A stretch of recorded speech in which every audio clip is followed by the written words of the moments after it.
Good to have your company. Now, more than 2 decades ago, 24 years ago, in fact, former firefighter Adrian Butler started fighting for tougher laws around smoke alarms in all sorts of dwellings. But yesterday, in Queensland Parliament, new laws were tabled to make smoke alarms mandatory in caravans and mobile homes from July 1 this year.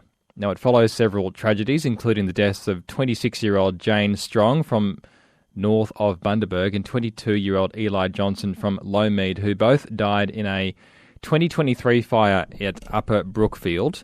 So July 1 this year, that's one of the dates in this proposed legislation which was discussed yesterday. If you want to sell it, then you have to make sure that there's one inside before you hand it over to the new buyer. And compulsory smoke alarm installation will then apply to all other caravan and motor homeowners from the 1st of January 2027. If you don't comply, there's an $819 fine. And under the laws, the smoke alarm must be a photoelectric sensor and last for 10 years without needing to be recharged. So long time that Adrian Butler has been fighting for this all those years ago, and finally making its way into the Parliament yesterday. Adrian is here now. Good morning. It's good to speak to you. Good morning, Tim. How are you? Yeah, pretty good, thanks. Celebrations yesterday, somewhat, for you? Yeah, it's fantastic news. It's really, really fabulous. They say the wheels of bureaucracy turn slowly, and that's an understatement. But they do eventually turn. Okay, there's hope. They do eventually turn. You've said up until now this has been a case of willful blindness. So what do you mean from that comment? Oh, well, that was a book written by Margaret Heffernan, and willful blindness is the same as willful ignorance. It's when closing your eyes to the high probability that a fact exists. It's actually a criminal offence. I went to see the Ministers of Emergency Services twice, and in both times I'd made the appointment, spent months getting there, and both times they didn't turn up. And in my opinion, that's willful ignorance.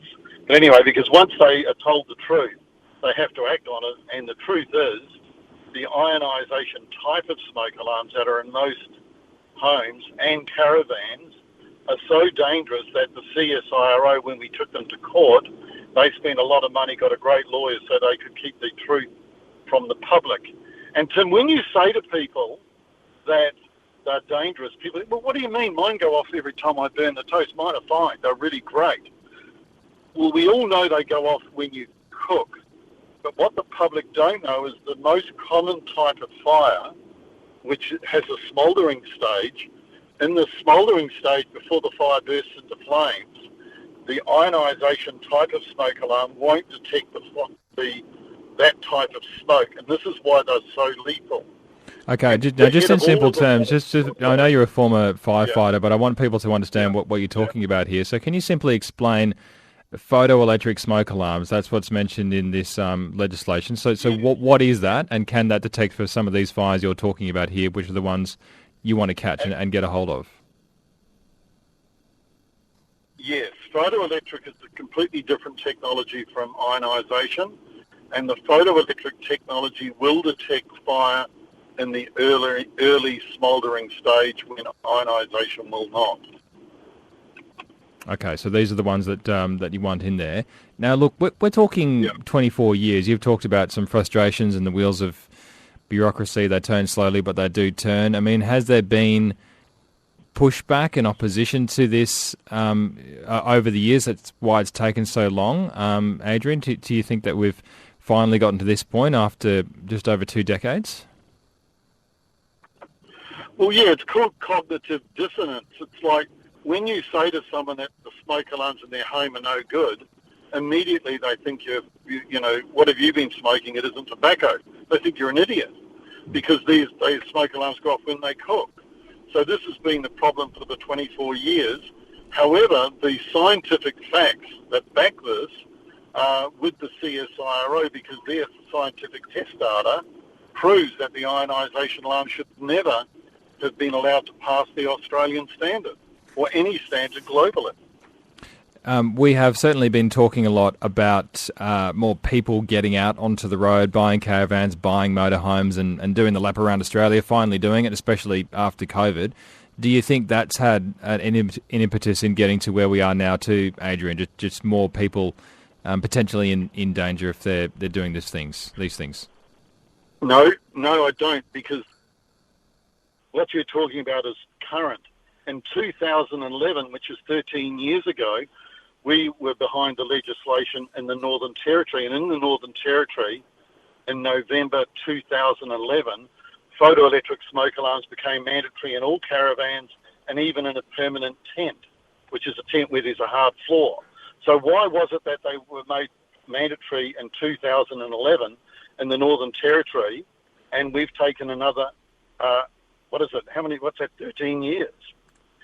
So it's the issue. It goes right back to 1960 when it was first discovered, and it's been covered up for so long. So this is why it's such fabulous news, and it's going to make Queenslanders so much safer, particularly in caravans. You've got a limited amount of space. The thing is so flammable, and if someone's asleep in a caravan and there's a smouldering fire, they won't wake up until that fire is well involved, and the chance of them getting out is remote. So it's really fabulous. The government has done an amazing job in bringing this legislation into being. I'm not meaning to sound negative, but what frustrates me, it's another 3 years before the legislation comes into place, before it becomes law. And like all existing homeowners, the public have a right to be told that the ionisation alarms in their homes and in their caravans are a dangerous device. But the government's not allowed to say that for legal and political reasons. Okay, we've talked a bit about the photoelectric ones and why they are, in this particular case, the right ones to be placed inside these caravans and these motorhomes. Adrian, it's good to talk about some good news. As I say, as you point out, there's some frustration over the timeline, but nonetheless going before Parliament yesterday. That is Adrian Butler. He's a former firefighter, also the founder of World Fire Safety Foundation here on ABC Sunshine Coast. So we tried to speak to Nikki Boyd this morning. She's the Minister for Fire and Disaster Recovery. To speak to you this morning, we haven't been able to get onto her to tell you a bit more about this legislation, but that's a bit of an overview of what's in it. It's now going to be referred, or has been referred to, the Community Safety and Legal Affairs committees, where it's at the moment. So I wonder what your response is to that. Some of these photoelectric smoke alarms going into caravans and motorhomes, and then everything will be captured by the 1st of January 2027, with all new caravans and motorhomes coming with these photoelectric smoke alarms. They must be installed by July 1 this year. This morning on AM.